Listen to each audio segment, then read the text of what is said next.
বিভিন্ন প্ৰান্তৰ পৰা অহা বৃহৎ মানে ৰাইজৰ সহযোগত আঞ্চলিক ছাত্ৰ সন্থাৰ সহযোগত আমি সকলো নাওবৈচাবাসী একত্ৰিত হৈ যিহেতুকে আমাৰ এই প্ৰয়াত অসম কণ্ঠ জুবিন গাৰ্গদেৱ আমাৰ এই মঞ্চতে বিহুত গীত পৰিৱেশন কৰি গৈছে। নাওবৈচাবাসীয়ে তেখেতৰ স্মৃতি, তেখেতৰ যি গীত পৰিৱেশন কৰাৰ সেই মুহূৰ্ত এইবিলাক পাহৰিব পৰা নাই। আজি আমি শোকসন্তপ্ত, সেয়েহে আমি আজি এই ৰাজহুৱা আদ্য শ্ৰাদ্ধৰ আয়োজন কৰিছোঁ। আপোনালোকে দেখিছে যে ইয়াত বিভিন্ন প্ৰান্তৰ পৰা হিলদল ভাঙি ৰাইজে আহি ইয়াত সহযোগিতা আগবঢ়াইছে। এয়া নিশ্চয় সেইজন মহান ব্যক্তি মৰম আৰু স্নেহৰ খাতিৰতে আহিছে আৰু আমি অনুভৱ কৰিছোঁ যে কিমান বছৰলৈ আমি আৰু এইজন ব্যক্তিক নাপাম, সেয়া নিশ্চয় আপোনালোকে অনুভৱ কৰিছে।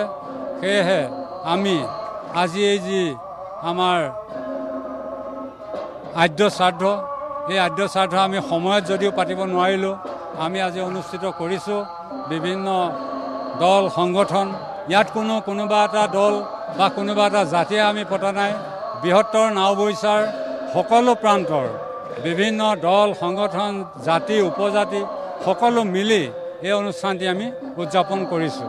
আমি যি বিশ্ববৰেণ্য শিল্পী, আমাৰ যি যুৱ প্ৰজন্মৰ হাত জুবিন গাৰ্গক হেৰুৱাই আমি এতিয়া দিশহৰা হৈছোঁ আৰু তেওঁ স্মৃতি চিৰযুগমীয়া কৰিবৰ কাৰণে আমি বৃহত্তৰ নাওবৈচা ৰাইজৰ সহযোগত, নাওবৈচা ছাত্ৰ সন্থাৰ সহযোগত আমি তেওঁ পলমকৈ হ'লেও তেওঁ আদ্য শ্ৰাদ্ধ পাতি তেওঁৰ স্মৃতিক আমি ৰোমন্থন কৰিছোঁ। কিয়নো তেওঁ আমাৰ এই কেন্দ্ৰীয় বিহুত তেওঁ আমাৰ ইয়াত গীত পৰিৱেশন কৰি গৈছিলে আৰু আমাৰ বৃহত্তৰ নাওবৈচাবাসীয়ে আমি এটা কথা অনুভৱ কৰিছোঁ, তেওঁ যি আমাক গীতেৰে যি আমাৰ নাওবৈচাবাসী মোহাচ্ছন্ন কৰি ৰাখিছিল, তেওঁ সেই স্মৃতিত আমি নাওবৈচাবাসী একগোট হৈ তেওঁ এতিয়া আবক্ষ মূৰ্তিৰ নাওবৈচা উদ্যানৰ সমীপত আমি প্ৰতিষ্ঠা কৰিবৰ কাৰণে আমি সিদ্ধান্ত গ্ৰহণ কৰিছোঁ। আৰু তেওঁ যি মৃত্যু হ'ল, তেওঁ যি মৃত্যুৱে আমাৰ সেই অভাৱ প্ৰায় 100 বছৰলৈ পূৰণ নহ'ব, আমি সকলোৱে মৰ্মাহত। আৰু তেওঁ যি এই ৰহস্যজনক মৃত্যু, এই মৃত্যু আমি ন্যায় বিচাৰিছোঁ আমি নাওবৈচাবাসী হৈ। আৰু তেওঁৰ মৃত্যুত যে কোনো কালপিত সাৰি যাব নোৱাৰে, এই ক্ষেত্ৰত চৰকাৰে দৃঢ় পদক্ষেপ গ্ৰহণ কৰি সকলো দোষীকে কৰায়ত্ব কৰি দৃষ্টান্তমূলক শাস্তি দি অসম তথা পৃথিৱীৰ যি শ্ৰেষ্ঠ এই জুবিন গাৰ্গদেৱক তেওঁ ন্যায় প্ৰদান কৰিব বুলি আমি নাওবৈচাবাসীয়ে আশা প্ৰকাশ কৰিছোঁ।